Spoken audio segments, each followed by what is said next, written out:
ನೋಡ್ತದೆ, ಕಿವಿ ಶಬ್ದ ನೋಡ್ತದೆ, ತೊಗಲ ಒಂದಕ್ಕೊಂದು ತಿಕ್ಕಾಟದ ರುಚಿ ಬಯಸ್ತದೆ. ಏನು ಮಾಡಬೇಕು? ಅದು ಸ್ಥಿರ ಇಲ್ಲ, ಖಾಯಮಿಲ್ಲ. ಅದಕ್ಕೆ ನಮ್ಮವರಂದರು ಉದರ ವೈರಾಗ್ಯ. ಬಂಧುಗಳೇ, ಆ ಪಾರ್ವತಿ ಆಜ್ಞೆ ತೆಗೆದುಕೊಂಡು ಬಳಕಾವತಿ ಅಮೋಘ ಸಿದ್ದೇಶ್ವರ ಗುರುನಾಮ ಸ್ಮರಣೆ ಮಾಡುತ್ತಾ, ಯಾವುದೂ ಅವನಿಗೆ ಜಗತ್ನಾಗೇನೂ ಕಾಣಲ್ಲ, ಗುರು ಮೂರ್ತಿ ಒಂದೇ, ಭಗವಂತ ಸದ್ಗುರುನಾಥನ ನಾಮ ಒಂದೇ, ಎರಡರಲ್ಲೇ ಹೊರಟಿದ್ದಾನೆ, ಏಕಾಂತದಲ್ಲಿ ಹೊರಟಿದ್ದಾನೆ. ಬಳಕಾವತಿ ಹಿಂಗೆ ಹೊರಟಿದ್ದಿಲ್ರಿ, ಆಕೆ ಹೊರಟಾಗೆಲ್ಲ ಬೆಳಕು ಬಿದ್ದಿತ್ತಂತ. ಕತ್ಲಾಗ ಹೊಂಟಾಡ್ರಿ ಆಕೆ, ಇವನು ಕತ್ಲಾಗ ಶೀತಾಳ ತಗೊಂಡು ಹೊಂಟಾನ. 3:30 ಗಂಟೆಗೆ ಬೆಳಕ ಚೆಲ್ಲಿತ್ತು. ಆಕೆ ಏನು ಜಡಿ ಬಿಟ್ಟಿದ್ಲಲ್ಲ, ಬಂಗಾರದಂಗೆ ಹೊಳಿತಿದ್ದು ಅಂತ. ಹಣೆ ಮೇಲೆ ಕುಂಕುಮದ ತಿಲಕ, ಕೊರಳಾಭರಣಗಳು, ದೇಹ ಕಾಣತಕ್ಕಂಥ ಸೀರೆ ಉಟ್ಕೊಂಡಿದ್ಲಂತಕ್ಕೆ. ನೋಡ್ತಿರಲ್ಲ ನೀವು ಟಿವಿಯಾಗದೆಲ್ಲ, ಅಷ್ಟು ತಿಳುವಾದಂಥ ಬಟ್ಟೆ. ಅಂದರೆ ಮೋಹ ಆಗಬೇಕಲ್ಲ, ಪರಿಪೂರ್ಣವಾಗಿರತಕ್ಕಂಥ ಆತ್ಮ ಅಧ್ಯಾತ್ಮ ಆಗಿತ್ತು ಅಂತಂದ್ರೆ ಎಂಥ ಬಟ್ಟೆ ಉಟ್ಕೊಂಡ್ರು ಅವರಿಗೆ ಏನೂ ಫರಕ್ಕಾಗಲ್ಲ. ಅರ್ಧಮರ್ಧ ಇತ್ತು ಅಂದ್ರೆ ಗಡಿಗೆ ಅಳಿಗೆಳ್ಳಕ್ಕೆ ಶುರು ಮಾಡುತ್ತದೆ. ಕೂಸಿಗೆ ತಾಯಿ ಬತ್ಲಿ ಇದ್ರೇನವ್ರಿಗೆ ಬಿಟ್ಟುಕೊಂಡ್ರೇನ? ಕೂಸೆ ತಾಯಿಗೂ ಗೊತ್ತದ ಈ ಮಗನಿಗೆ ನಾಚಿಕೆ ಅನ್ನೋದು ಗುರುತಿಲ್ಲ ಅಂತೇಳಕ್ಕೆ ಬೇಕಾದಂಗೆ ಅವನು ಮುಂದೆ ಇರ್ತಿರ್ತಾಳಲ್ಲ. ಹಂಗೆ ಸತ್ಪುರುಷರು ಭಾಳ ಡೇಂಜರ್. ಈ ಸ್ಥಿತಿ ಬರ್ಲಿಕ್ಕೆ ಹೈರಾಣ ಅದ್ರಿ. ಸಿದ್ಧಲಿಂಗನಿಗೊಬ್ಬನಿಗೆ ಬಂದದು ಲಕ್ಷಣದ, ಸಿದ್ಧಲಿಂಗ ಒಬ್ಬನಿಗೆ ಬಂದದ. ಸಮಯ ಬಂದಾಗ ಹೇಳ್ತೀನಿ ನಿಮ್ಗೆ ಹೆಂಗೆ ಬಂದದ ಅನ್ನೋದು. ಇರಲಿ. ಈಕಿ ವನಪು ಉಯ್ಯಾರ ಮಾಡತ್ತ, ತನ್ನ ಸೌಂದರ್ಯದ ಕಳೆಗಳನ್ನು, ಕಾಮದ ಕಳೆಗಳವ ನೋಡಿ ಆಕರ್ಷಿತನಾಗಬೇಕು. ಅಷ್ಟು ಇಂಪಾದ ಧ್ವನಿಯಿಂದ ಹಾಡ್ತಾ ಹೊರಟಿದ್ದಾಳೆ. ನಸ್ಕಿನ್ ಟೈಮ್ 3:30-4 ಗಂಟೆ, ಪ್ರಸನ್ನವಾದಂಥ ವಾತಾವರಣ, ಸುಳಿಯುವ ತಂಗಾಳಿ, ಶುದ್ಧವಾದಂಥ ಗಾಳಿ. ಏನಕ್ಕೆ ಹಾಡ್ತಾ ಇದ್ಲು?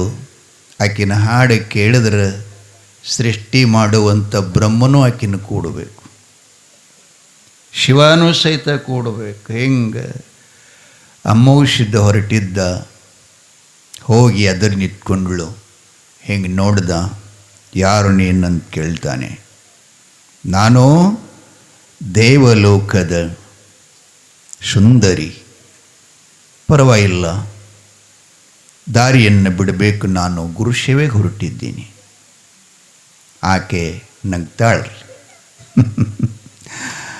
ನಾನು ದಾರಿ ಬಿಡಕ್ಕೆ ಬಂದವಳಲ್ಲ, ನಿನ್ನ ಪ್ರೀತಿಯಿಂದ ಮೋಹಿಸಿ ನಿನ್ನ ಅಂಗ ಸುಖವನ್ನು ಸಹಿಬೇಕಂತ ಬಂದಿದ್ನಿ. ಅಮೋಘಸಿದ್ದಂತಾನ ನನ್ನ ಅಂಗದೊಳಗೆ ಲಿಂಗದಾನ, ನಿನಗೆ ಹ್ಯಾಂಗ ಆ ಸುಖ ಸಿಗ್ತದೆ? ನನ್ನಲ್ಲಿ ಅವು ಯಾವ ಲಕ್ಷಣಗಳಿಲ್ಲ. ನಾನು ಇಂದ್ರಿಗಳಿಗೆಲ್ಲ ನಾ ಬಿಗದು ಬಿಟ್ಟಿನಿ ಹಗ್ಗ ಹಾಕಿ ಅಂದ. ಗುರು ಶಿವ ಕಡ್ಡಿ ಮಾಡಬಾರ್ದು, ದಾರಿ ಬಿಡು, ನಾ ಹೋಗ್ತೀನಿ ಅಂತ ಹೇಳ್ತಾನೆ.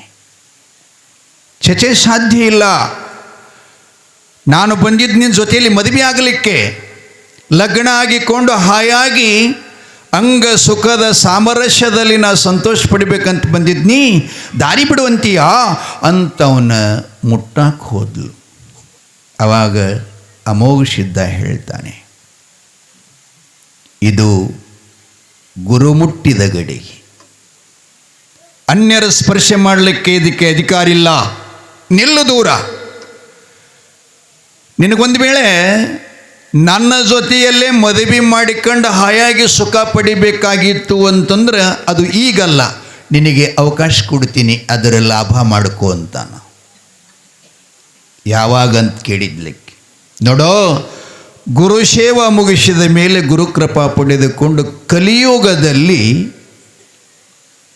ಜೀವಿಗಳ ಕಲ್ಯಾಣಾರ್ಥವಾಗಿ ನಾನು ಧರ್ಮ ರಕ್ಷಣೆಗಾಗಿ ಹೇಳ್ತೀನಿಲ್ಲ ಪದೇ ಪದೇ, ಕಲಿ ಕಟ್ಟಿಯೇರಿ ಧರ್ಮನೇ ಸುಳ್ಳಾದರೂ ಸಿದ್ಧರ ಸಿದ್ಧಾಟಿಗೆ ಸುಳ್ಳಾಗಬಾರ್ದು ಎಂದು ಪರಮಾತ್ಮ ಅನುಗ್ರಹ ಮಾಡಿ ನನ್ನನ್ನು ಭೂಲೋಕ ಕಳಿಸ್ತಾನೆ. ಆವಾಗ ಬರ್ತೀನಿ.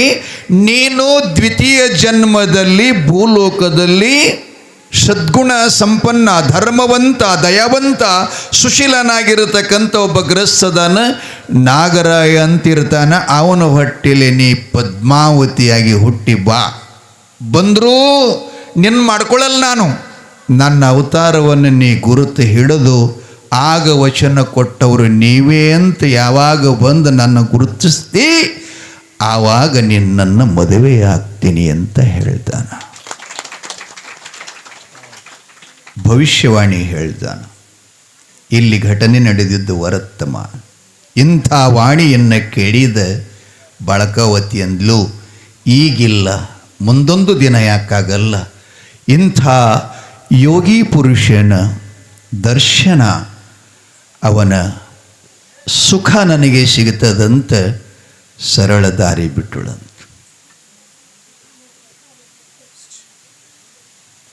ಮತ್ತೆ ಮುಂದೆ ಹೊರಟ. ದೇವಿ ನೋಡಿದ್ಲು, ಬ್ರಹ್ಮಾದಿ ದೇವತೆಗಳಿಗೆ ಮಿಕ್ಕಿದಂಥ ಸೌಂದರ್ಯಕ್ಕಿದು ಅಂಥಕ್ಕಿನ ಸರಿಸು ಹೊಂಟನಲ್ಲ. ಗುರುಕೃಪಾ, ಗುರು ಕಟಾಕ್ಷ, ಗುರುವಿನ ಅನುಗ್ರಹ ಇದಿತ್ತಂದ್ರೆ ಏನಿದ್ರೂ ಏನಾಗಲ್ಲ. ಅದು ಪಡ್ಕೊಳ್ಳೋದೇ ಭಾಳ ಕಠಿಣ ಅದ ರೀ. ಅಂಶಿದ್ಧನಿಗೆ 7 ಯುಗ ಪರ್ಯಂತರವಾಗಿ ಮಾಡಿದ ಸತ್ಫಲದಿಂದ ಸದ್ಗುರುನಾಥ ಹಂಗೆ ಕೃಪಾ ಮಾಡಿದ್ದ. ಹೊರಡ್ತಾನೆ. ಆವಾಗ ದೇವಿ ಏನು ಮಾಡಿದ್ಲು, ವಾಯುದೇವನಿಗೆ, ಮೇಘರಾಜನಿಗೆ ಗೊತ್ತಾಗ್ತದಲ್ಲ, ಮಳಿರಾಜಾಗ ಗಾಳಿಗೆ ಇಬ್ಬರಿಗೆ ಆಜ್ಞಾ ಮಾಡಿದ್ರು.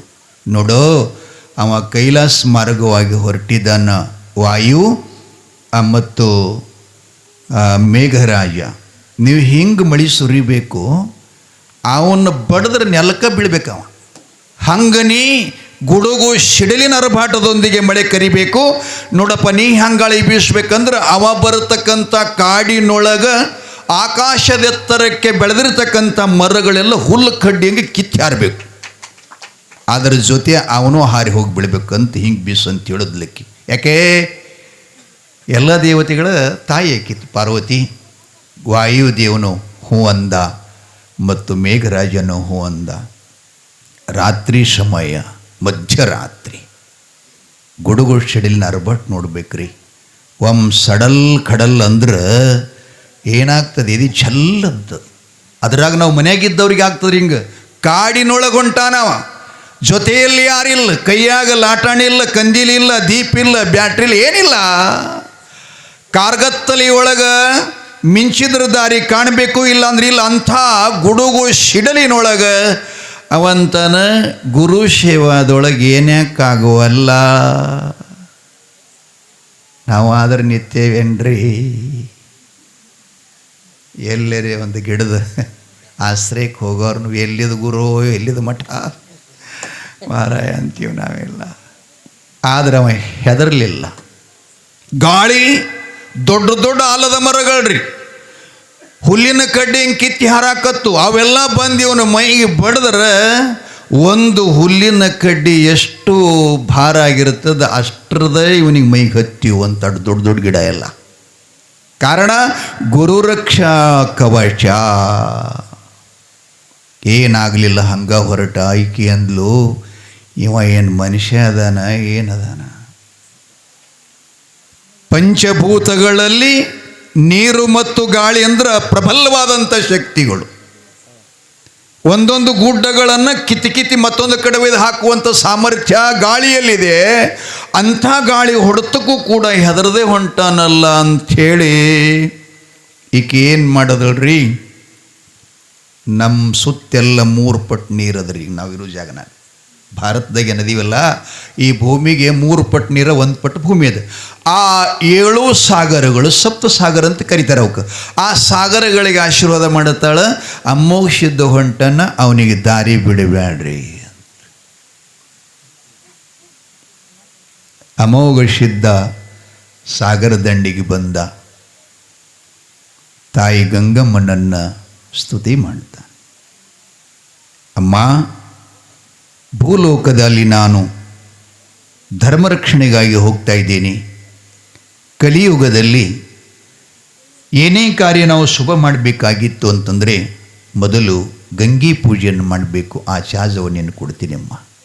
ನೆನೆಗಡಲಿ ಸುಲಿಗಬ್ಬ ಅರೆ ಅರಿಶಿಣ ಕಿರುಬೆಳ್ಳ ಕುಂಕುಮ. ತಾಯಿ ನನಗೆ ದಾರಿ ಬಿಡಬೇಕಂತಂದಾಗ ಆ ಸಮುದ್ರ ಎರಡಾಯ್ತಂತ್ರಿ, ತುಂಡಾಯ್ತಂತ. ಆಚೆ ದಾಟಿ ಹೋದ, ಹೊಳ್ಳಿ ನೋಡುತ್ತಾನ. ನೀರೊಳಗಿರತಕ್ಕಂಥ ಜಲಚಲ ಪ್ರಾಣಿಗಳಿಗೆ ಈಜಾಡಲಿಕ್ಕೆ ಬದುಕಲಿಕ್ಕೆ ಅನುಕೂಲ ಆಗಲ್ಲ. ತಾಯಿ ನೀ ಹ್ಯಾಂಗಿದ್ದಿ ಮೊದಲು ಹಾಗೆ ಇರು ಅಂತೇಳಿ ಸಮುದ್ರ ಮತ್ತೆ ಇದಕ್ಕಿದ್ದಂಗೆ ಆತು. ದೇವಿ ಅಂದ್ಲು, ಹಿಂಗಾದ್ರಿ ಅವ ಮನೆಯಂಗಿಲ್ಲ.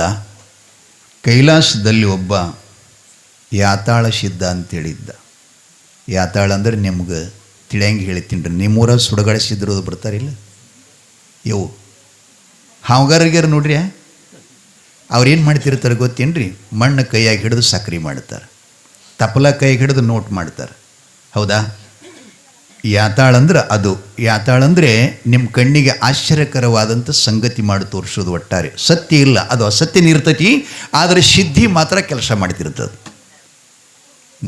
ಸುಡುಗಾಡಿಸಿದ್ರೆ ಯಾಕಂದ್ರೆ ಅವರು ಎಲ್ಲಿ ನಾವು ರುದ್ರಭೂಮಿ ಇರ್ತದೆ ಜನರಿಗೆ ಹೂಳ್ತಾರಲ್ಲ ಅಂತಲ್ಲೇ ಆಯ್ತಾರಾಮಾಶಿ ಬಂದಾಗ ರಾತ್ರಿ ಹೆಣದ ಗೋರಿ ಮ್ಯಾಗ ಕೂತ್ಕೊಂಡು ತಪ ಮಾಡಿ ಆ ಸಿದ್ಧಿ ಮಾಡ್ಕೋತಾರೆ ಅವರು ಹೊಟ್ಟೆ ತುಂಬಿಸೊಳಕ್ಕೆ. ಅಂಥವ್ರಿಗೆ ನೀವು ಬೇಕಾದ ಕೊಡ್ತೀರಿ, ಮತ್ತೇನು ಮಾಡೋದು? ನಮಗೊಂದು 100 ರೂಪಾಯಿ ಹೊರಗೆ ಬರಬೇಕಾದ್ರೆ ಎಷ್ಟೋ ಲೆಕ್ಕ ಹಾಕಲ್ಕತ್ರಿ. ಬರ ಚಿಲ್ಲರ್ ಮಾಡ್ಕೊಂಡೇ ಬರ್ತೀರಿ ನೀವು, ನನಗೆ ಗೊತ್ತದು. ಅಂಥವ್ರು ಏನು ರಜೆ ಮಾಡೋರು ಬಂದ್ರಂದರೆ ಮನಿನೇ ಅವ್ರ ಮುಂದೆ ಇಡ್ತೀರಿ, ಮತ್ತೇನು ಮಾಡೋದು? ಇರಲಿ, ಏನು ಹೇಳಕತ್ತಿದ್ದೀನಪ್ಪ? ಯಾತಾಳನನ್ನು ಕಳಿಸ್ಕೊಟ್ಲಕ್ಕಿ ಬೇಕಾದವ ಏನು ಇಚ್ಛಾ ಮಾಡ್ತಾನದೆಲ್ಲ ಆಗ್ತಿತ್ರಿ. ಅವ ಏನು ಮಾಡ್ದ? ಅಮೋಘ ಸಿದ್ಧ ಬರುವಂಥ ದಾರಿ ಒಳಗೆ ಹಾವಿನ ಹಿಂಡ, ಚೇಳಿನ ಹಿಂಡ, ಸಣ್ಣ ಚೇಳ, ದೊಡ್ಡ ಚೇಳ, ದೊಡ್ಡ ಹಾವ ಯಾವ ದಾರಿ ಹಿಡಿದು ಬರ್ತಿದ್ದ ಅದ ದಾರಿಯಾಗನ ಹಿಂಗೆ ಹೂ ಚೆಲ್ಲದಂಗೆ ಹಾಸಿಬಿಟ್ಟ ತನ್ನ ಮಾಯಾಶಕ್ತಿಲೆ, ಸಿದ್ಧಿಲೆ. ಬುದ್ದು ಬುದ್ದು ಬುದ್ದು ಬುದ್ದು ಅಡ್ಡಾಳ್ಕತ್ತು. ಅವನಿಗೆ ಎಲ್ಲಿ ಕಿತ್ತಿ ಹೆಜ್ಜೆ ಇಳ್ಳಕ್ಕೆ ಜಾಗನ ಇಲ್ಲ. ಎಲ್ಲಿ ಜಾಗ ಕಾಲಿಡ್ತಾನಲ್ಲಿ ಟೇಳ ಹೊಡಿಬೇಕು, ಇಲ್ಲ ಹಾವು ಹರಿಬೇಕು. ಆದರೆ ಅಮೋಘ ಸಿದ್ಧನಲ್ಲಿ ಅಪರಂಪಾರ ಸಿದ್ಧಿ ಇತ್ರಿ. ಅವೇನು ಮಾಡ್ದ? ಎದುರುಗಡೆ ಬರ್ತೀವೆಲ್ಲ ಚೇಳುಗಳೆಲ್ಲ ಕೈಯಾಗ ಉಂಗುರ ಮಾಡಿ ಹಾಕ್ಕೊಂಡಂತ. ಕೆಲವು ಚೇಳುಗಳೆಲ್ಲ ಕುಂದಲದ ಹರಳ ಮಾಡಿಕೊಂಡು ತನ್ನ ಜಡೆಯಾಗಿ ಇಟ್ಟುಕೊಂಡಂತ. ಸಣ್ಣ ಸಣ್ಣ ಹಾವುಗಳೆಲ್ಲ ಕೈಯಾಗಿ ಹಿಂಗೆ ನಮ್ಮಂಗೆ ಕಡೆ ಮಾಡಿ ಹಾಕ್ಕೊಂಡಂತ್ರಿ. ದೊಡ್ಡ ದೊಡ್ಡ ಹಾವಿಗೆಲ್ಲ ಕೈಯಾಗ ನಾಗ ಬೆತ್ತು ಮಾಡಿ ಹಿಡ್ಕೊಂಡು ಹೊಂಟಂತ. ಎಲ್ಲವೂ ದಾರಿ ಬಿಟ್ಟು ಯಾತಾಳಂದ, ಅಡಮುಟ್ಟದ ಗಿರೇಕಿದಂದ. ಇವನು ಮುಂದೆ ನಾಂದೇನು ನಡೆಯಂಗಿಲ್ಲ ಅಂದವ. ಏನು ಮಾಡ್ದ? ಒಮ್ಮೆ ಭೂಮಿಗೆ ಆಕಾಶಕ್ಕೆ ಏಕಾಗಿ ನಿತ್ರಿ. ಶಕ್ತಿ ಇರುತ್ತೆ ಸಿದ್ಧಿ ಒಳಗೆ. ಒಮ್ಮೆ ನಿಂತ್ಕೊಂಡ. ಆ ಬಳಿಕ ಅವನಿಗೆ ಸೂಜಿ ತುದಿಯಷ್ಟು ಸಣ್ಣನೂ ಆಗ್ಲಿಕ್ಕೆ ಬರ್ತದೆ, ಈ ಭೂಮಿಗೆ ಆಕಾಶದ್ರೆ ದೊಡ್ಡದೂ ಆಗ್ಲಿಕ್ಕೆ ಬರ್ತದೆ. ಅವೆಲ್ಲ ಅಷ್ಟಮ ಸಿದ್ಧಿ ಅಂತ ಬರ್ತಾವ್ರಿ. ಅದರ ಪೈಕಿದೊಳಗೆ ಇದೊಂದು ಸಿದ್ಧಿ ಅದ, ಒಂದು ಕರ್ಣಸಿದ್ಧಿ ಅಂತ ಬರ್ತದೆ. ಕರ್ಣಸಿದ್ಧಿ ಅಂದ್ರೆ ನೀವೆಲ್ಲರೇ ಹೇಳ್ತೀರಿ ನೋಡ್ರಿ, ಯವ್ವ ನಾವು ಅವನ ಕಡೆ ಹೋಗಿದ್ದೀವಲ್ಲ, ಅವ ನಾವು ಮಾದೆಗೆಲ್ಲ ಮಾತಾಡೋದಲ್ಲ ಹೇಳ್ದವ. ಅದಿರಿ ನೋಡ್ರಿ ನೀವೆಲ್ಲರೇ ಹಿಂಗೆ ಕೇಳ್ತಿರಲ್ಲ ಎಲ್ಲರ. ನಾವು ಏನು ಮಾತಾಡೋಕೋತ ಹೋಗ್ತೀವಿ ಎಲ್ಲ ಹೇಳ್ತಾನಂತ. ಅದೇನು ದೊಡ್ಡ ಮಾತಲ್ಲ, ಅದೇನು ದೊಡ್ಡ ಮಾತಲ್ಲ, ಸರಳ ಸಾಧಿಸ್ಲಿಕ್ಕೆ ಬರುತ್ತದು. ಆದರೆ ಅಲ್ಪ ವಿದ್ಯೆ ಅದು. ಕರ್ಣಸಿದ್ಧಿ ಅಂದರೆ ನೀವು ದಿಲ್ಲಿ ಒಳಗೆ ಕೂತ್ಕೊಂಡು ಮಾತಾಡಿದ್ರು ಕೂಡ ಇಲ್ಲಿ ಕೇಳಿಸ್ತದೆ, ಅಷ್ಟು ಸೂಕ್ಷ್ಮ ಇರ್ತದೆ. ಆ ಸಿದ್ಧಿದಿಂದ ಅವ ಮಾಡ್ತಿರ್ತಾನೆ. ಇನ್ನು ಮತ್ತೊಬ್ಬರೊಬ್ಬರು ಇರ್ತಿರ್ತಾರೆ ರೀ, ಸುಡ ಕಡಾಯದಾಗ ಕೈ ಹಾಕೋದು ಓ ಹುಗ್ಗ್ಯಾಗಂತವ್ ನೋಡ್ರಿ ಒಬ್ಬೊಬ್ಬರು. ಆದ್ರೆ ಅದೊಂದು ತಪ್ಪಲದ ರೀ. ಅವ ಬರಾಗ ಎಷ್ಟು ಕೈಗೆ ಹಚ್ಕೊಂಡು ಬರ್ತಿರ್ತಾನೆ, ಆ ತಪ್ಪಲೆ ನಿಮ್ಗೆ ಕಾಣಿಸಂಗಿಲ್ಲ. ಅದು ಬೆಂಕಿಗೆ ಹಾಕಿದ್ರೂ ಕೈ ಸುಡಂಗಿಲ್ಲ. ಇಂಥವು ನಿಮಗೆ ಕಣ್ಮುಚ್ಚಿಗೆ ಅಜಾಬು ಮಾಡಿ ನಿಮ್ಗೆ ಮೋಸ ಮಾಡ್ತಿರ್ತಾರೆ ಕೆಲವೊಬ್ಬರೆಲ್ಲ. ಅದಕ್ಕಾಗಿ ನೀವು ಮೋಸ ಹೋಗ್ಬಾರ್ದು ಅಂತ ಹೇಳಕತ್ತೀನಿ ರೀ ನಾನು. ನಿಜವಾದಂಥ ಜ್ಞಾನಿ ಹಿಂಗೆ ಮಾಡಂಗಿಲ್ಲ ಅವ. ಆ ಬಳಿಕ ಅದು ಪವಾಡ ಬೇರೆ ಮತ್ತು ಇಂಥವು ಮಾಡೋದು ಬೇರೆ. ಪವಾಡ ಅಂದರೆ ಹೆಂಗಂದ್ರೆ ಪ್ರಸಂಗ ಅನುಸಾರವಾಗಿ. ಈಗ ಭಾಳ ಮಂದಿ ನಾವು ಕೇಳ್ತೀವಿ ರೀ ಪುರಾಣದಾಗ, ಹುಲಜಂತಿ ಮಹಾಳಿಂಗರಾಯ ಕ್ವಾಣೂರು ಕರಿಸಿದ್ದನ ದರ್ಶನಕ್ಕೆ ಹೋಗಾಗ ನಾವು ತಗೊಳ್ಳಿಲ್ಲಂತ ಆ ಹೊಳಿ ಮೇಲೆ ಕಂಬಳಿ ಹಾಸಿ ಹೊಳಿ ದಾಟದ ಅಂತ ಬರ್ತದೆ. ಆದ್ರೆ ಅವ ಕಾಯಮ ದಾಟಲಿಲ್ಲ. ಕಾಯಂ ಹಂಗೆ ಮಾಡಕತ್ತಿದ್ದಂದ್ರೆ ಸಿದ್ಧಿ ಆಗಲ್ಲ. ಏನು ಹೇಳಕತ್ತಿದ್ದಪ್ಪ ಬಸವಣ್ಣ? ಜಯ ಮಂಗಲಂ ಜಯ ನಮಃ.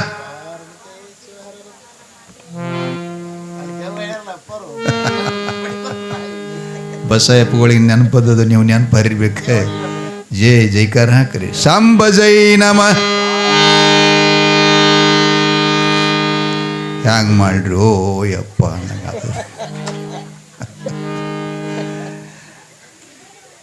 ಭೂಮಿಗೆ ಆಕಾಶಕ್ಕೆ ಏಕಾಗಿ ನಿಂತ್ಕೊಂಡ ಅಮೋಘಿಸಿದ್ದಂತಾನ. ನೋಡಪ್ಪ, ಕಾರ್ಯದಲ್ಲಿ ಅನೇಕದಾವ. ಪ್ರಪಂಚ ಕಾರ್ಯ, ಸಮಾಜ ಕಾರ್ಯ, ದೇಶ ಕಾರ್ಯ, ಸತ್ಪಾತ್ರ ಕಾರ್ಯ ಮತ್ತು ಗುರುವಿನ ಕಾರ್ಯ ಅಂತ. ಎಲ್ಲಕ್ಕಿಂತಲೂ ಪರಮಶ್ರೇಷ್ಠವಾದಂಥ ಗುರು ಸೇವೆಗೆ ನಾನು ಹೊರಟಿದ್ನಿ. ನನಗೆ ದಾರಿ ಕಟ್ಟಬೇಡಪ್ಪ, ದಯವಿಟ್ಟು ಸ್ವಲ್ಪ ಹೋಳಾಗು ಅಂತ ಕೇಳಿದಾಗ ಅವ ಏನು ಮಾಡಿದ್ರಿ? ಬಾಯಿ ತೆರೆದು ಇವನ ನುಂಗಾಕ ಬಂದು ಯಾತಾಳ ನುಂಗಾಕ್ ಬಂದಾಗ ಅಮೋಘ ಸಿದ್ದೇಶ್ವರ ಅದೃಶ್ಯನಾದ. ಅದೃಶ್ಯ ಅಂದ್ರೆ ಮಾಯಾದ. ಕಣ್ಬಿಟ್ಟು ನೋಡ್ದವ, ಮತ್ತೆ ಅಷ್ಟು ದೂರ ಕಾಣ್ತಾನೆ. ಅಲ್ಲಿಗೆ ಹೋಗಿ ನುಂಗಾಕ್ ಹೋದ, ಅಲ್ಲಿನೂ ಅದೃಶ್ಯನಾದ. ಹೀಗೆ 10 ಸಲ ಮಾಡಿದರೂ ಕೂಡ ಅಮೋಘ ಸಿದ್ಧ ಅವನ ಬಾಯಿಗೆ ಸಿಗಲಿಲ್ಲ. ಕೊನೆಗೆ ಅವನೇ ಶರಣಾಗತನಾಗಿ, ನಾನು ಸೋತೆಯಪ್ಪ, ನೀನೇ ನಿಜಕ್ಕೂ ಧನ್ಯ, ನಿನ್ನ ಗುರುಕೃಪಾದ, ನಿನ್ನಂಥ ಯೋಗಿನ ನಾನು ಅಮ್ಮನ ಮಾತು ಕೇಳಿ ಪೀಡಿಸಿದೆ, ನನಗೆ ಆಶೀರ್ವಾದ ಮಾಡು ಅಂತಂದಾಗ ಅಮೋಘ ಸಿದ್ಧ ಹೇಳ್ತಾನೆ, ಕೇಳಿ ಭಾಳ ಚಲೋ ಮಾತು ಹೇಳ್ದಂಗೆ ನಡೆಸ್ಕೊಂಡು ಬರಬೇಕಲ್ಲ. ಯವ್ವ ಅಪ್ಪಗಳೇ, ನೀವು ಲಕ್ಷ್ಯದಾಗಿರಲಿ, ಏನು ಮಾತು ಇಳ್ತೀವಿ ಹಂಗೆ ನಡೆಸ್ಕೊಂಡು ಹೋಗೋದು ಕಠಿಣದ. ಯಾಕೆ? ಅಲ್ಲಿ ತನಕ ನಾವು ಬದುಕಬೇಕಲ್ಲ. ಅವ ಹೇಳ್ತಾನೆ, ಕಲಿಯೋಗದಲ್ಲಿ ನಾನು ಭೂಲೋಕಕ್ಕೆ ಹೋಗಿ ನರುಟಿ ನಾಗರಾಯನ ಮಗಳ ಪದ್ಮಾವತಿನ ಲಗ್ನ ಆಗತೀನಿ. ನನ್ನ ವಂಶದಲ್ಲಿ 2 ಪ್ರಕಾರದ ಜೀವಿ ಹುಟ್ಟೋದರಲ್ಲಿ ನಾದವಂಶ, ಬಿಂದು ವಂಶ. ನಾದವಂಶ ಅಂದರೆ ಪ್ರಸಾದ, ಬಾಳೆಹಣ್ಣ, ಉತ್ತತ್ತಿ, ಭಸ್ಮ, ತೀರ್ಥ, ಅಕ್ಷತ, ಇವುಗಳಿಂದೇನು ಸಂತತಿಯಾಗುತ್ತದೆ, ಇದಕ್ಕೆ ನಾದವಂಶ ಅಂತ ಕರೀತಾರೆ. ಇನ್ನು ತಾಯಿ ತಂದಿಗಳ ಒಂದೊಂದು ದೇಹ ಸ್ಪರ್ಶದಿಂದ ಮಥನವಾಗಿ ಅದು ವ್ಯಕ್ತವಾಗಿರತಕ್ಕಂಥ ರಕ್ತರೇತಸ್ಸಿನಿಂದ ಹುಟ್ಟಿದವರು ನಾವು ನೀವೆಲ್ಲ. ನಾದವಂಶ, ಬಿಂದು ವಂಶ. ನನ್ನ ವಂಶ ನಾದವಂಶ ಇರ್ತದೆ.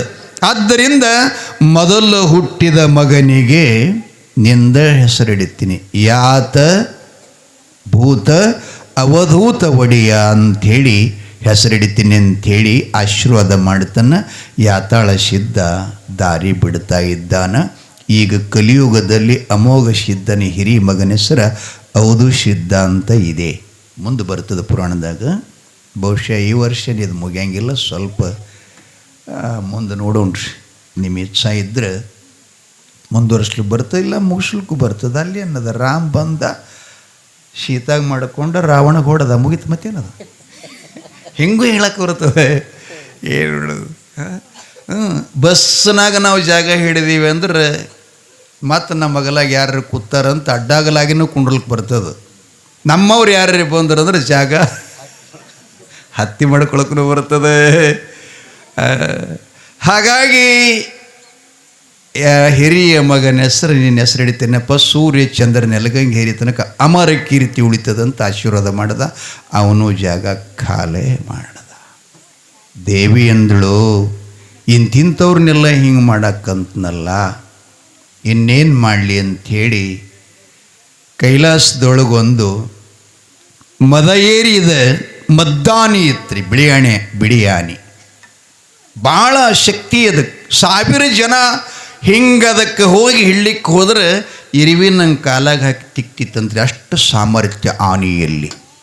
ಅಂಥ ಆನೆಯನ್ನು ಹೇಳ್ತಾಳೆ ಪಾರ್ವತಿ, ಏಯ್ ಗಜರಾಜ, ಅಮೋಘ ಸಿದ್ಧ ಅಪ್ಪನ ಸೇವಕ ಹುಳ ಮುಟ್ಲಾರ್ದು ಶೀತಳ ತಗೊಂಡು ಹೊಂಟಿದ್ದಾನೆ, ಅವನು ಹೋಗಿ ಸೊಂಡ್ಯಾಗಿ ಹಿಡಿದ ಹಿಂಗೆ ಸುತ್ತ ಹಾಕಿ ಬಡಿದ್ರೆ 7 ಸಮುದ್ರ ಆ ಕಡೆ ಹೋಗಿಬಿಡ್ಬೇಕು ನೋಡು, ಹಂಗೆ ಹೋಗಿ ಅಂತ ಆಜ್ಞೆ ಮಾಡಿದ್ಲು ಜಗಜ್ಜನನಿ ಪಾರ್ವತಿ. ಮತ್ತು ಆಕಿನ ಮಾತು ಅಲ್ಲನವ್ರು ಯಾರು ಜಗತ್ನಾಗ? ಹ್ಞೂ ಅಂತ ಆನೆ ಬಂತು.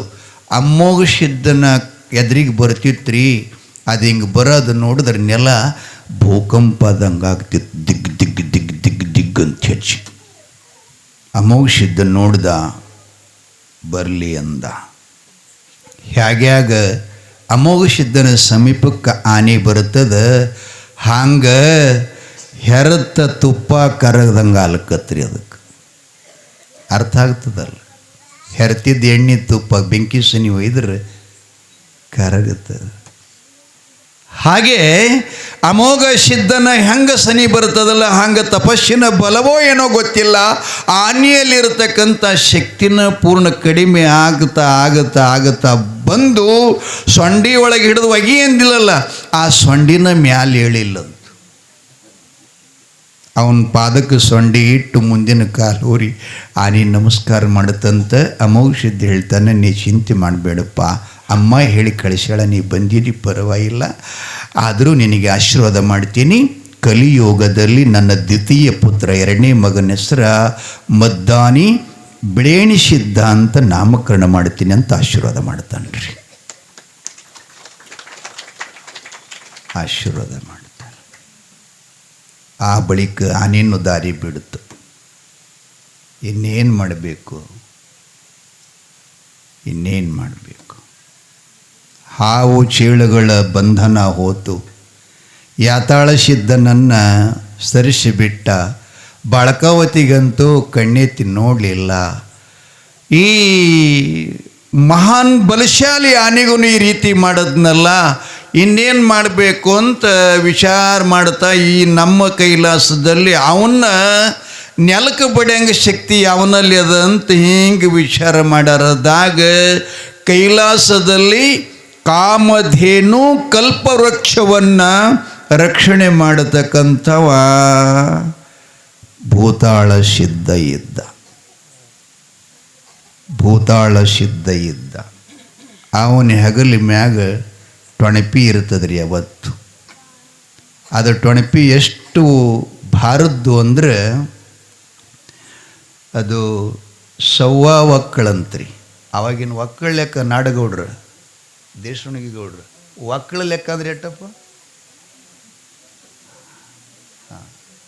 ಹಂಗೆ ಅವನ ಹೆಗಲ ಮ್ಯಾಗ ಅಷ್ಟು ಭಾರದ ಟೊಣಪ್ರಿ. 125 ಕ್ವಿಂಟಲ್ ವಜ್ ಇದ್ದದ್ರಿ. ಎಷ್ಟು ರೀ? ಅಂದ್ರೆ ಎಷ್ಟಾಯ್ತು ಒಟ್ಟು? 125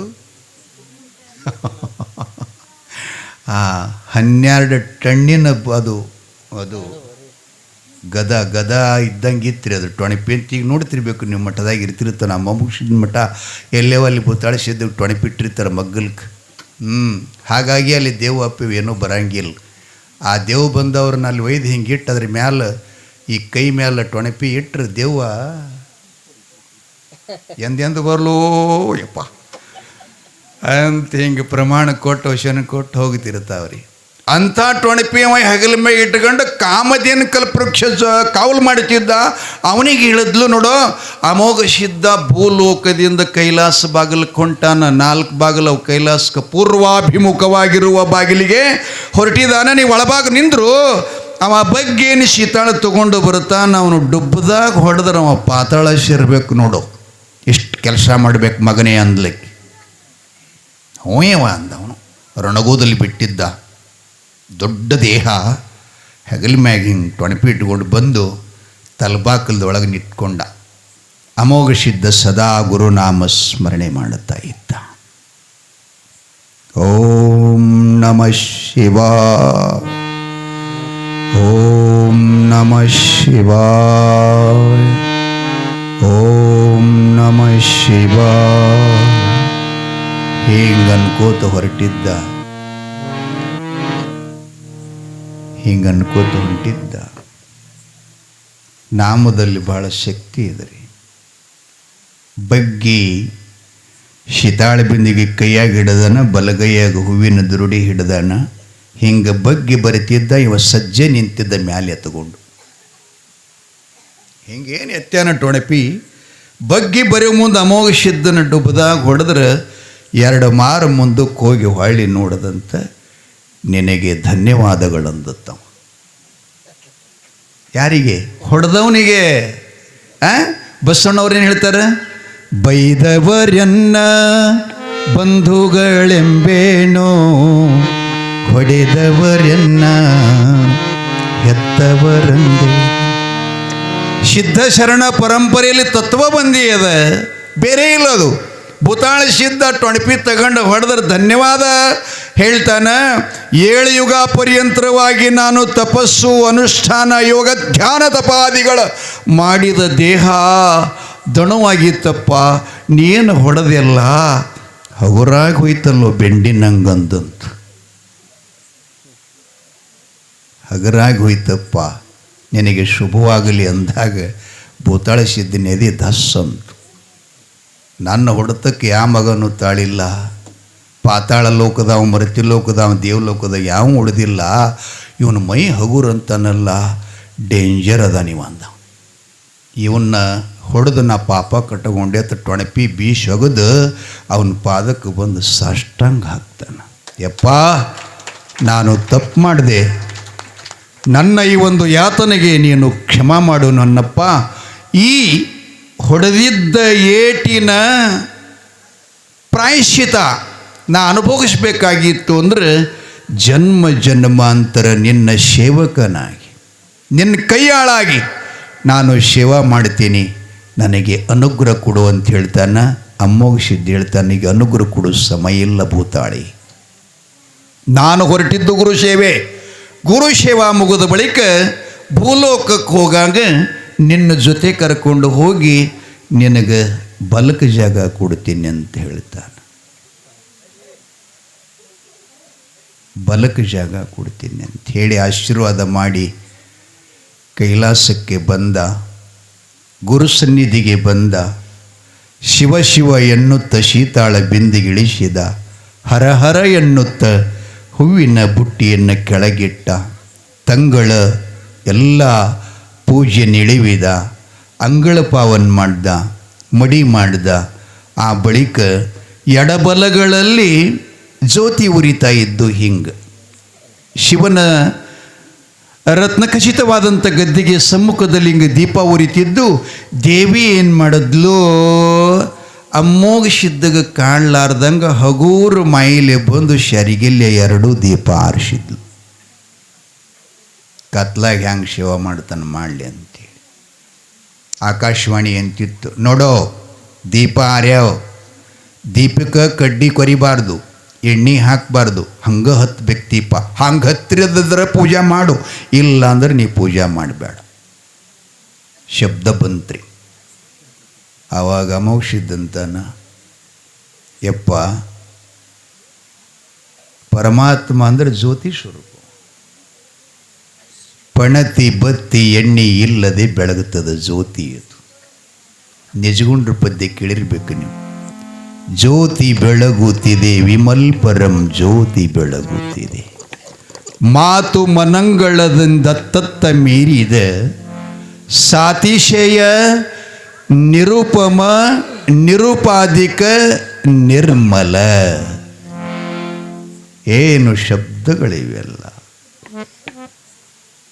ಪ್ರಣವಾಕಾರದ ಗುಣಮೂರು ಮುಟ್ಟದ ಗಣನೆಗತಿತಾರ್ಥವನ್ನೇ ತೋರುವ ಏನು ಅಂಥ ಜ್ಯೋತಿ. ಯಪ್ಪ ಹ್ಯಾಂಗಿದ್ದ ಜ್ಯೋತಿ ಹಂಗೇ ಉರಿಬೇಕು. ನಾನು ಭೂಲೋಕಕ್ಕೆ ಹೋಗಿ ನನ್ನ ಇಲ್ಲ ಮೊದಲು ಒಂದು ಬೇರೆ ತಾಯಿ ಇದು ಮಾಡ್ತಿರ್ತಾಳೆ ಜ್ಯೋತಿ ಎಲ್ಲ. ಅವ ಏನು ಗದ್ಗೆ ತೊಳಿಬೇಕಂತ ನೋಡ್ರಲ್ಲ, ಆ ಗದ್ಗಿಗೆ ಏನು ಮಾಡ್ತಾಳೆ ಅಂದ್ರೆ ಆ ಶಿಂಬಿ ಇಲ್ಲದ ಕೊಡ ಹೆಂಗೆ ಮಾಡ್ತದ್ರಿ, ಶಿಂಬಿ ಇಲ್ಲದ ಕೊಡ ಹೆಂಗೆ ಉಳ್ಳಾಡ್ತದಿಲ್ಲ, ಇಂಥ ಚೌಕ 4 ಸಮಾನವಾದಂಥ ಗದ್ದಿಗೆ ಕೊಡದ ಹಿಂಗೆ ಅಳಗಾಡಕತ್ತಂತೆ. ಅಳಗಾಡೋ ಮುಂದೆ ಅದನ್ನು ದೇವಿನ ಮಾಡಿದ್ಲು, ಇವನಿಗೆ ಪೂಜೆ ಮಾಡಿ ಕೊಡಬಾರ್ದಂತ. ಅವಾಗ ಅವ ಏನು ಮಾಡ್ತಾನೆ, 3ನೇ ಮಗನ ಹೆಸರ ಆಚಾರಿ ಗೌಡ ಸೋಮಣ್ಣ ಮುತ್ಯ ಅಂತ ಇಡ್ತೀನಿಪ್ಪ, ಹ್ಯಾಂಗಿತ್ತು ಮೊದಲು ಗದ್ದಿಗೆ ಹಾಗೆ ಸ್ಥಿರವಾಗಿ ನಿಲ್ಲಬೇಕು ಅಂದಾಗ ಅಲಗಾಡು ಗದ್ದಿಗೆ ನಿಂತಂತ್ರಿ. ಶೀತಾಳ ಮಜ್ಜಲು ಮಾಡ್ತಾನೆ, ಭಸ್ಮ ಪತ್ರಾದಿಗಳು ಏರಿಸ್ಬೇಕನ್ನೋದ್ರೊಳಗೆ ಜ್ಯೋತಿ ಆರಿಸಿದ್ಲು. ಅಮೋಷಿದ್ದ ಹೇಳ್ತಾನ, ಅಪ್ಪ ಮೊದಲು ಹೆಂಗೆ ನೀವು ಉರಿತಿದ್ದಲ್ಲ ಜ್ಯೋತಿ, ಸ್ವಯಂವಾಗಿ ನಾನು ಪೆಟ್ಟಿಗೆ ಮದ್ದು ಕೊರೆಯುವುದಿಲ್ಲ, ನೀನು ಸ್ವಯಂವಾಗಿ ಉರಿಬೇಕು. 4ನೇ ಮಗನ ಹೆಸರ ಜ್ಯೋತಿ ಕನ್ನಪೋಡಿ ಅಂತ ನಾಮಕರಣ ಮಾಡ್ತೀನಿಪ್ಪ, ನಿನ್ನ ಕೀರ್ತಿ ಜಗತ್ತಿನೊಳಗೆ ಅಮರವಾಗಿ ಉಳಿಸ್ತೀನಿ ಅಂತ ಜ್ಯೋತಿಗೆ ಪ್ರಾರ್ಥನಾ ಮಾಡಿದಾಗ 2 ಜ್ಯೋತಿಗಳು ಇದ್ದಕ್ಕಿದ್ದ ಹಾಗೆ ಉರಿಯಾಕ ಪ್ರಾರಂಭ ಅದು ಅಂತ, ಬೆಳಗಲಿಕ್ಕೆ ಶುರುವಾದವು ಅಂತ. ಪೂಜಾ ಶುರು ಮಾಡ್ದ. ಶೀತಾಳ ಮಜ್ಜಲ, ಎಣ್ಣೆ ಮಜ್ಜಲ, ಬೆಣ್ಣೆ ಮಜ್ಜಲ ಎಲ್ಲವೂ ಭಗವಂತನ ದೇಹ ತೆಕ್ಕಿ ತಿಳಿ ತೊಳೆದ. ಭಸ್ಮಾದಿ ತಾನು ತಂದಂಥ ಹುಳ ಮುಟ್ಲಾರ್ದ ಹೂಗಳನ್ನು ಏರಿಸಿದ. ಆ ಬಳಿಕ ಪಂಚ ಹೆಡೆಯ ಧೂಪಾರತಿಯನ್ನು ಬೆಳಗಬೇಕು, ಗಂಟನಾದ ಶಂಕನಾದ ಮಾಡಬೇಕಂತ ಧೂಪಾರತಿ ಒಳಗೆ ಬೆಂಕಿ ಹಾಕ್ಕೊಂಡು ಬಂದಿದ್ದಾನೆ. ಅದರಲ್ಲಿ ಗುಗ್ಗಳ ಹಾಕಿನ ಕೈಯಾಗ ತಗೊಂಡು ಬೆಳಗಬೇಕಂತಿದ್ದ, ತಾನೇ ತಂದ ಬೆಂಕಿ ಹಾಕಿಟ್ಟಿದ್ದ ಧೂಪಾರತಿ ಅವನಿಗ ಮುಟ್ಟುಕೊಡುವಲ್ದಂತ, ಅಷ್ಟು ಸುಡಾಕತ್ತಂತ್ರಿ ಅದು. ಆವಾಗ ಅಮೋಘ ಸಿದ್ದೇಶ್ವರ ಆ ಅಗ್ನಿಗೆ ಹೇಳ್ತಾನೆ, ಅಪ್ಪ ನೀನು ಶಾಂತನಾಗಬೇಕು, ನನಗೆ ಒಬ್ಬಕ್ಕೆ ಮಗಳು ಹುಡ್ತಾಳೆ ಕಲಿಯುಗದಲ್ಲಿ, ಆಕಿನ ಹೆಸರ ರೇಬಿಕಾದೇವಿ ಅಂತ ನಾಮಕರಣ ಮಾಡ್ತೀನಿ, ನಿನ್ನ ಹೆಸರ ಕಾಯಂ ಉಳಿಸ್ತೀನಿ ಅಂತಂದಾಗ ಆ ಜ್ವಾಲಾ ಮಾತನು ಶಾಂತಳಾದಳಂತ. ಅವಾಗ ಅದರೊಳಗೆ 5 ಹಿಡಿ ಗುಗ್ಗಳ ಹಾಕಿ, ಎಡಕಿನ ಕೈಯಾಗ ಗಂಟಿ, ಬಲಿಕಿನ ಕೈಯಾಗ ಧೂಪ ಆರತಿ, ಧೂಪ ಆರತಿ, ಈ ಕಡೆ ಗಂಟಿ, ಹಿಂಗೆ ಬೆಳಗಲಿಕ್ಕೆ ಶುರು ಮಾಡೋದು. ಹಿಂಗೆ ಬೆಳಗ್ತೇವಲ್ರಿ ನಾವು, ಯಾಕೆ ಬೆಳಗಬೇಕ್ರಿ ಹಿಂಗೆ? ಹಿಂಗೆ ಬೆಳಗ್ತೀವಲ್ಲ, ಹಿಂಗಂದ್ರೆ ಏನಪ್ಪ? ಪೂಜೆ ಮಾಡ್ತೀರಿ ಇಲ್ಲೇ ಮನ್ಯಾಗ ಜಗಲಿ ಮ್ಯಾಗ, ನೀವು ಮಾಡ್ತೀರಿ?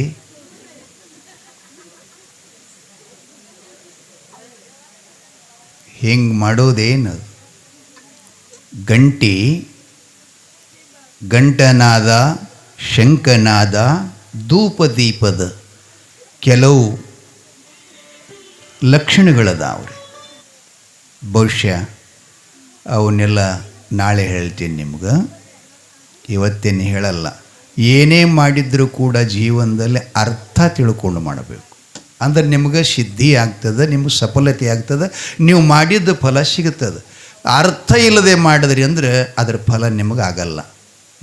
ನೋಡೋರು ಕಂಡು ನೋಡೋದು, ಮಾಡೋರು ಕಂಡು ಮಾಡೋದು. ಅದು ಯಾವುದೋ ಒಂದು ಪದ ಹಾಡ್ತಿರ್ಲಪ್ಪ ನೀವು, ಮಾಡೋರು ಕಂಡು ಮಾಡಿದ್ರೆ ದಾಟು ಹೊಲಿಗೆ ಅಂತ, ಕಂಡವರು ಕಂಡು ಕೌದಿ ಹೊಲಿದ್ರೆ ದಾಟು ಹೊಲಿಗೆ ಅಂತ ಒಂದು ಪದ ಅದಲ್ಲದು. ಇರಲಿ, ಹಂಗಾಗಬಾರ್ದು, ಅರ್ಥಪೂರ್ಣವಾಗಿರಬೇಕು ಮಾಡುವಂಥ ಕಾರ್ಯ. ಧೂಪ ದೀಪ ಬೆಳಗಿದ, ಅಷ್ಟ ದಿಕ್ಕುಗಳಿಗೆ ಬೆಳಗಿದ, ಕೆಳಗೆ ಭೂಮಿಗೆ ಬೆಳಗಿದ, ಆಕಾಶಕ್ಕೆ ಬೆಳಗಿದ, ಸೂರ್ಯ ಚಂದ್ರಾದಿಗಳಿಗೆ ಬೆಳಗಿ ಸದ್ಗುರುನಾಥನಿಗೆ ಶಂಕನಾದ ಮಾಡಿ ಸಾಷ್ಟಾಂಗ ಎರಗಿ ಮಂಗಳಾರತಿ ಅಂತ ಅನ್ರಿ, ಮಂಗಳಾರತಿ ಅಂತ. ಒಂದು ಸ್ವಲ್ಪ ಅಂತ ತೋರಿಸ್ತೀನಿ ನಿಮಗೆ. ಏನು ಬಡಿಬೇಡ್ರಿ, ಎರಡ ನೋಡಿ ಅಂತೀನಿ. ಮಂಗಲವೋ ಗುರುದೇವ ನಿಮಗೆ, ಮಂಗಲವೋ ಗುರುದೇವ ನಿಮಗೆ. ಅಂಗವೇ ಲಿಂಗವಾಗಿ, ಲಿಂಗವೇ ಜಗವಾಗಿ, ಅಂಗವೇ ಲಿಂಗವಾಗಿ, ಲಿಂಗವೇ ಜಗವಾಗಿ, ಅಂಗಭರಿತ ಗುರು ಸೋಮಲಿಂಗರಿಗೆ ಮಂಗಲವೋ ಗುರುದೇವ ನಿಮಗೆ. ಮುಂದೆ ಹೇಳ್ತಾನೆ, ಪರಮೇಶ್ವರನಿಗೆ ಪಾರ್ವತಿ ರಮಣನಿಗೆ, ಪರಮೇಶ್ವರನಿಗೆ ಪಾರ್ವತಿ ರಮಣನಿಗೆ, ತಂಬುರಿ ಹಿಡಕೊಂಡು ಸಂಚಾರ ಮಾಡಿದವಗೆ ಮಂಗಲವೋ ಗುರು ದೇವ ನಿಮಗೆ. ಇದನ್ನು ಹಾಡಿ ಕರ್ಪೂರ ಆರುತಿ ಅಂತ. ನೀವು ಅಂತೀರಿ ಅಲ್ಲ ಕರ್ಪೂರ ಆರುತಿ, ಅವನು ಅಂತಾನೆ. ಪೂಜಾದ ನೀವು ಹೇಳಕತ್ತೀನ್ರಿ, ಮತ್ತು ನೀವು ಹೆಂಗೆ ಪೂಜೆ ಮಾಡ್ತೀರಿ ನಮ್ಗೆ ಗೊತ್ತಿಲ್ಲ. ಒತ್ತಾಟಿ ದೇವ್ರು ತೊಯ್ತದ, ಒತ್ತಾಟಿ ತೊಯ್ಯಂಗಿಲ್ಲ. ಒತ್ತಾಟಿ ಹೂ ಏರಿಸ್ತೀರಿ, ಒತ್ತಾಟಿ ಏರ್ಸಂಗಿಲ್ಲ. ಯಾಕೆ? ನೀವು ಪೂಜಾರಿಗಳೇ ಅಲ್ಲಲ್ಲ. ಮೊದಲು ಪೂಜಾರಿ ಇದ್ರ ಅರ್ಥನೇ ನಿಮಗೆ ಗೊತ್ತಿಲ್ಲ. ಏನು ಮಾಡೋದು? ಪೂಜಾರಿ ಅಂದ್ರೆ ಏನಪ್ಪ? ಪೂಜಾರಿ ಅಂದ್ರೆ ಪೂಜಾರಿಯಪ್ಪ ಹಂಗಲ್ಲ. ಪೂ ಇದರ ಅರ್ಥ ಏನಂದ್ರೆ ಹೂವು. ಅದನ್ನು ಒಯ್ದು ದೇವರಿಗೆ ಯಾವ ಭಕ್ತಿಲೇ, ಭಾವದಲ್ಲೇ, ಶ್ರದ್ಧಾದಲ್ಲೇ ಅರ್ಪಣೆ ಮಾಡ್ತಾನೆ ಅವನಿಗೆ ಆಚಾರ ಮಾಡುವುದು ಆಚಾರ. ಇದು ಹೂವು, ಅದಕ್ಕೆ ಪೂಜಾರಿ ಅಂದರು. ಅವ ಯಾವ ಜಾತಿಯವನ್ನದು ಗೊತ್ತಿಲ್ಲರೆ ಮತ್ತು ನನಗೆ.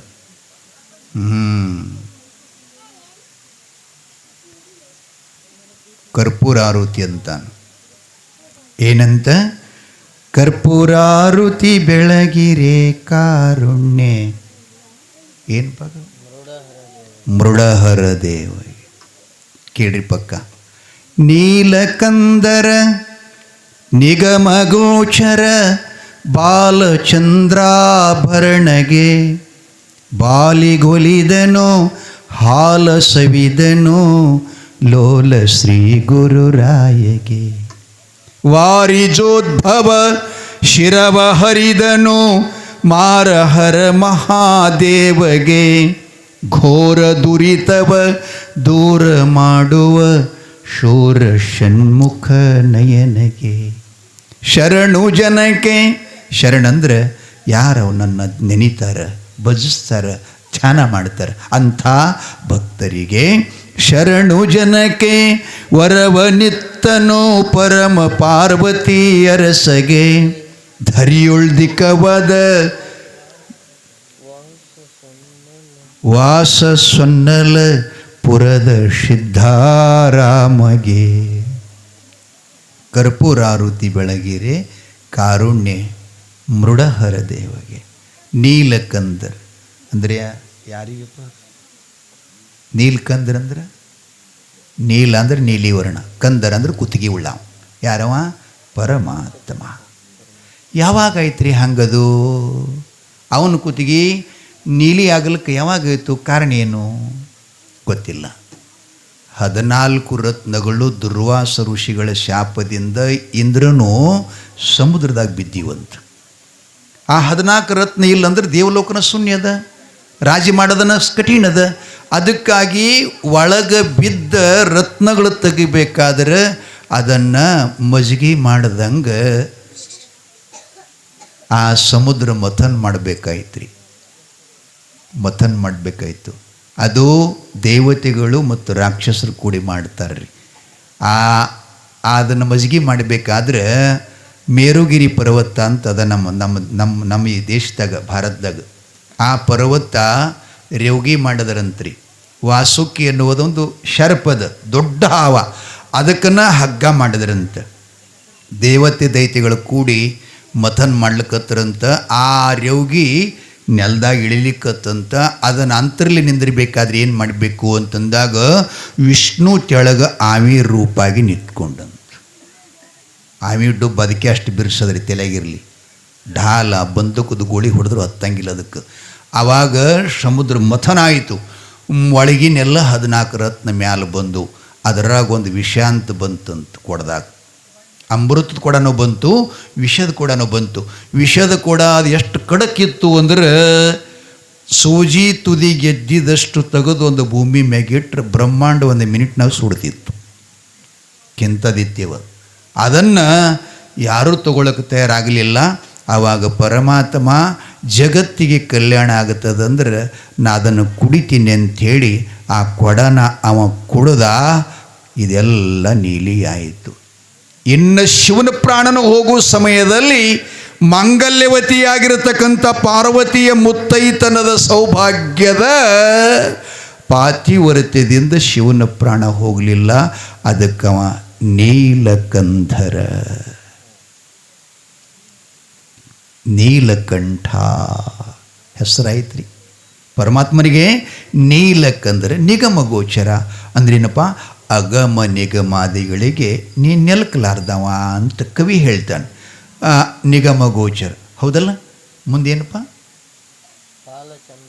ಹಾಂ, ಬಾಲಿಗೊಲಿದನು ಏನ್ರಿ? ಬಾಲಿಗೊಲಿದನು ಹಾಲ ಸವಿದನು ಲೋಲ ಶ್ರೀ ಗುರುರಾಯ. ಹೌದಲ್ಲ. ಹಾಂ, ಕರ್ಪೂರಾರುತಿ ಬೆಳಗಿರಿ ಕಾರುಣ್ಯ ಸುಮ್ಮಂತೀರಿ. ನಿಮ್ಗೆ ಅದ್ರ ಅರ್ಥ ಹೇಳಕತ್ತೀನಿ, ತಿಳ್ಕೊಳ್ರಿ. ಕಾರುಣ್ಯ ಮೃಡಹರ ದೇವಗೆ ಏನಪ್ಪ? ಬಾಲಿಗೊಲಿದನು. ಯಾವ ಬಾಲಿಪಾಕಿ? ಹಾಂ, ಬಸವ ಕಲ್ಯಾಣದ ಭಾಲ್ಕಿ ತಾಲೂಕಿನ ಕೋಳೂರು ಗ್ರಾಮದ ಕೊಡಗೂಸು ಆಕಿನ ಹಾಲನ್ನು ಕುಡ್ದಾನ. ಅದಕ್ಕೆ ಮಗಳ ಭಕ್ತಿಗೆ ಒಲಿತು, ಬಾಲಿಗೆ ಒಲಿತು, ಹಾಲ ಸವಿದನು ಲೋಲ ಶ್ರೀ ಗುರುರಾಯಗೆ. ಹೌದಲ್ಲ. ಮುಂದೇನಪ್ಪ? ವಾರಿಜೋದ್ಭವ ಶಿರವ ಹರಿದನು. ಅಂದರೆ ವಾರಿ ಅಂದರೆ ಯಾರು? ಅವನ ಧರ್ಮಪತ್ನಿ. ಇನ್ನು ಶಿರ ಹೊಡೆದಂದ್ರೆ ಯಾರಪ್ಪ? ಪಾರ್ವತಿ ಬಸಲಾಗ ಝಳಕ ಮಾಡಕ್ಕೆ ಕೂತಾಗ ಮೈ ಮ್ಯಾಗ ಮಣ್ಣು ಬತ್ತಂತ ಗಣಪತಿ ಮಾಡಿಟ್ಟಿದ್ದಂತ ಅವನು ಹೊಡೆದಂತ. ಅದಕ್ಕೆ ವಾರಿಜೋದ್ಭವ ಶಿರವ ಹರಿದನು ಮಾರ ಹರಮಾ ದೇವಗೆ.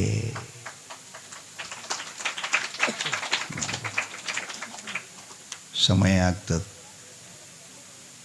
ಇದನ್ನ ಹೇಳಕ್ಕ.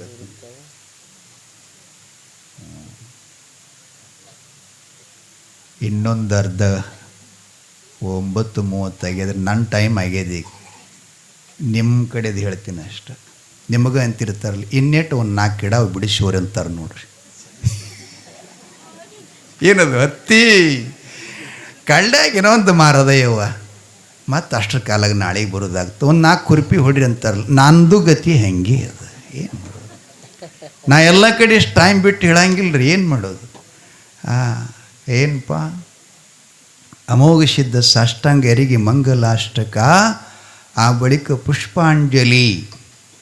ಇದು ಪೂಜಾ ಮಾಡೋ ಪದ್ಧತಿ ಹೇಳ್ತೀನಿ ರೀ ನಿಮಗೆ. ದೇವ್ರದರೆ ಮಾಡಿರಿ, ಗುರುವಿನದರೆ ಮಾಡಿರಿ. ಪುಷ್ಪಾಂಜಲಿ ಅಂತಾನೆ. ಹರ ಓಮ ಯಜ್ಞೇನ ಯಜ್ಞಮಯಜಂತ ದೇವಸ್ಥಾನಿ ಧರ್ಮಾಣಿ ಪ್ರಥಮನ್ಯಾಸಂತೇಹನಕ ಮಹಿಮಾನ ಶಯತ್ರ ಪೂರ್ವೇಶಾಧ್ಯಾಸಂತಿ ದೇವ ಗುರುದೇವೋ ಮಹಾದೇವೋ ಗುರುದೇವೋ ಸದಾಶಿವ ಗುರುದೈವಾತ್ ಪರಮನಾಸ್ತಿ ತಸ್ಮೈ ಶ್ರೀ ಗುರುವಿನ್ನಮ ಸಾಂಬಜೈ ನಮ. ಕಣ್ರಿ ಕಣ್ರಿ ಪಾರ್ವತಿ ತಿರೇ ನೀ ಪಾರ್ಬಳತ್ತೀರಿ ನೋಡ್ರಿ. ಮತ್ತೆ ಆ ಬಳಿಕ ನಮಸ್ಕಾರ ಮಾಡಿದಾಗ ಪರಮಾತ್ಮ ಹೇಳ್ತಾನೆ, ದೇವಿ ನೋಡಿದೀಯಾ, ನಾನು ಆಗಲಿ ನಿನಗೆ ಎಷ್ಟು ಹೇಳಿದ್ನಲ್ಲ, 7 ಯುಗದಲ್ಲಿ ಈತ ಮಾಡಿದಂಥ ಭಕ್ತಿಗೆ ನೀನೇನು ಮಾಡ್ತಿದ್ದಿ? ಹರಿಹರಾದಿಗಳೆಲ್ಲ, ಬ್ರಹ್ಮಾದಿ ದೇವತೆಗಳೆಲ್ಲ, ಇಂದ್ರಾದಿ ಮಹಾರಾಜರೆಲ್ಲ, ನಾರದ ಮುನಿ ಅಂತವರೆಲ್ಲ ಅವನು ಭಕ್ತಿ ಪರೀಕ್ಷೆ ಮಾಡಕ್ಕೆ ಹೋಗಿ ಖಜಲಿಯಾಗಿ ಬಂದವ. ನೀ ಪರೀಕ್ಷೆ ಮಾಡಕ್ಕೆ ಹೋದಿ ಹಂಗೆ. ಅವನಿಗೆ ಗುರುಕೃಪಾ ಇದೆ, ಅನಂತ ಜನ್ಮದ ಸಂಚಿತ ಪುಣ್ಯ ಅದ. ಆದ್ದರಿಂದ ಯಾರಿಗೇನು ಮಾಡೋಕ್ಕಾಗಲ್ಲ. ನೀನು ಸೋತಿ ಅಂತಂದಾಗ ದೇವಿ ಹೇಳ್ತಾಳೆ, ಜಗದೊಡೆಯ ವಿಶ್ವನಾಥ ಗೌರಿ ಶಂಕರ ನಿಮ್ಮ ಶ್ರೀಚರಣಕ್ಕೆ ನಮೋ ನಮಃ. ನಾನೇನು ನನ್ನ ಮಗನಿಗೆ ಹೊಟ್ಟೆ ಕಿಚ್ಚಿನಿಂದ ನಾನು ಕಾಡಲಿಲ್ಲ, ಅಪರೀಕ್ಷೆ ಮಾಡಲಿಲ್ಲ. ಈ ಜಗತ್ತಿನೊಳಗಿರತಕ್ಕಂಥ ಎಲ್ಲ ದೇವತೆಗಳು ಮನುಷ್ಯರು ನೋಡಿ ಅವನ ಭಕ್ತಿಗೆ ನನ್ನ ಮಗ ಎಂಥವ ಅನ್ನೋದು ಗುರುತಾಗಲಿ ಅಂತ ಪರೀಕ್ಷೆ ಮಾಡಿದೆ. ದೇವಾ, ಅಕ್ಕ ಸಾಲಿಗನೊಬ್ಬ ಬಂಗಾರ ಆಭರಣಗಳನ್ನು ಮಾಡಬೇಕಾಗಿತ್ತಂದ್ರೆ ಬೆಂಕಿಯೊಳಗೆ ಹಾಕಿ ಹಂಗೆ ಪರೀಕ್ಷೆ ಮಾಡ್ತಾನೋ, ಕುಂಬಾರನೊಬ್ಬ ಗಡಿಗೆಯನ್ನು ಮಾಡಿ ಅದನ್ನು ಬಡಬಡ್ದು ನೋಡ್ತಾನಲ್ಲ, ಪಕ್ಕ ಸುಟ್ಟೈತಿಲ್ಲಂತ ನಾನು ಹಾಗೆ ಮಾಡಿದೆ. ನನ್ನ ಮಗ ಸುಡಲಾರದ ಬಂಗಾರ, ಒಡಿಲಾರದ ಗಡಿಗೆ, ಅಮರ ಪುರುಷ, ಅಮೋಘ ಸಿದ್ಧ ಸ್ವಾಮಿ ಅಂತ ಅಂದಾಗ ತಾಯಿ ಮಗನಿಗೆ ಕರೀತಾಳೆ ಭೈರವಿ ಭಾಷೆ.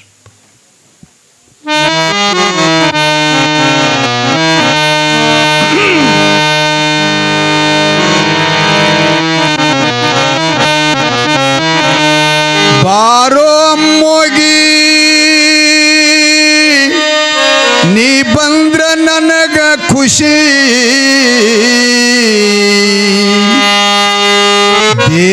ದೇವಲೋಕದಾಗ ನಿನಗ ಅಂದ್ರೋ ಅಂಬರುಷಿ.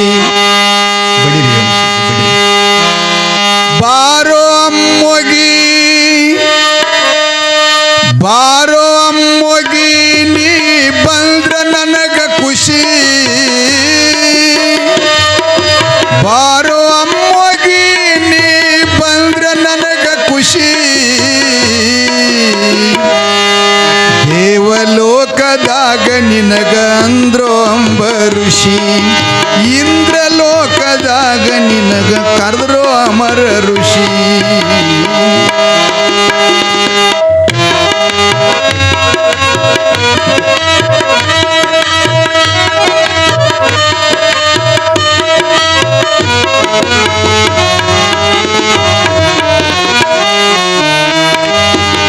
ಗುರುಸೇವಾ ಮಾಡತಿದ್ದ ಅಮಸಿದ್ಧ, ಗುರುಸೇವಾ ಮಾಡತಿದ್ದ ಹಾಲ ತುಪ್ಪಿಲೆ ಅರಿಸಿ, ದೇವರ ದೇಹ ತೊಳೆದು ಅಭಿಷೇಕ ಮಾಡಿಸಿ, ಗುರುಪಾದ ಪವಿತ್ರ ಎಂದು, ಗುರುಪಾದ ಪವಿತ್ರ ಎಂದು ಪೂಜೆ ಮಾಡಿಸಿ, ಗುರುವಿನ ಪಾದಿಗೆ ಭಂಡರ ಧರಿಸಿ,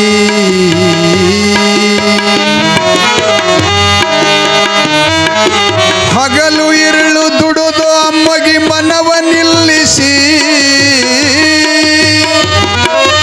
ಹಗಲು ಇರುಳು ದುಡುದು ಅಮ್ಮಗೆ ಮನವ ನಿಲ್ಲಿಸಿ, ದೇವಲೋಕದಾಗ ನಿನಗ ಅಂದ್ರೋ ಅಂಬರುಷಿ, ಇಂದ್ರಲೋಕದಾಗ ನಿನಗ ಅಂದ್ರೋ ಅಮರ ಋಷಿ.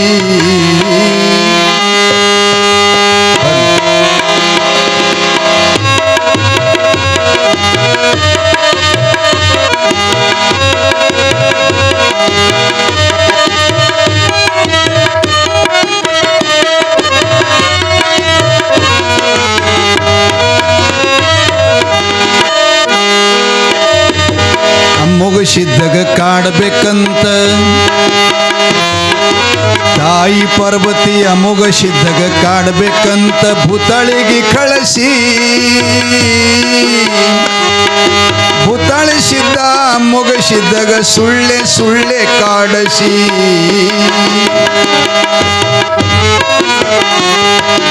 ಕಾಡಿ ನೋಡಿ ತಾಯಿ ಪಾರ್ವತಿ ಕಣ್ಣೀರು ಸುರಿಸಿ,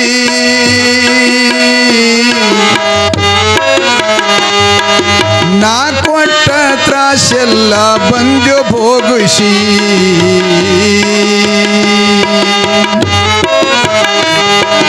ನಿನ್ನಿಂದ ಬಂದ ತಾಯಿ ಸಮುದ್ರ ಒಲಿಸಿ, ನಿನ್ನಿಂದ ಬಂದ ತಾಯಿ ಸಮುದ್ರ ಒಲಿಸಿ, ದೇವಲೋಕದಾಗ ನಿನಗ ಅಂದ್ರೋ ಅಂಬರುಷಿ, ಇಂದ್ರಲೋಕದಾಗ ನಿನಗ ಕರೆದ್ರೋ ಅಮರ ಋಷಿ.